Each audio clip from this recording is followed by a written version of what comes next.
The stars on our flag are not a coincidence. They're a constant reminder that we as Europeans should always strive for the stars, metaphorically, but sometimes even literally. Dear Commissioner Breton, dear colleagues, if we dare to reach for the stars again, we have today done the very first step for that. The EU space programme can form the basis for a forward-looking, unambiguous European space policy. But if we don't just want to reach for the stars, but actually seize them, then we must even go further. We are in the midst of a new space race, and if Europe continues to proceed as it did so far, we will lose it.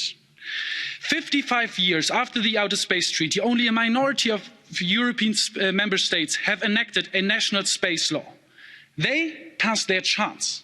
Now we have to decide, does it still make sense that we have 27 individual national space laws, just to then have to harmonise them once again in the midst of a worldwide space race?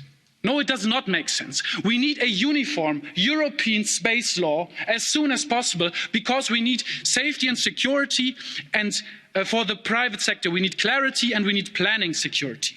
And if we want a competitive European space economy, we must also ensure a stable income by giving out continuous public contracts.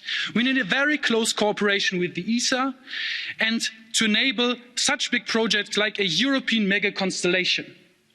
Only then we will have a chance against SpaceX and Blue Horizon.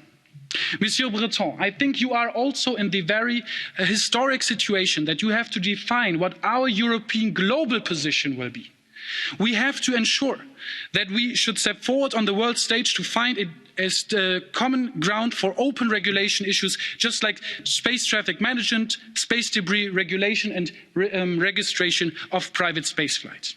I personally am really proud of what we Europeans have achieved so far, and particularly with world-leading programmes like Copernicus, Ignis and Galileo. However, let us not stop here.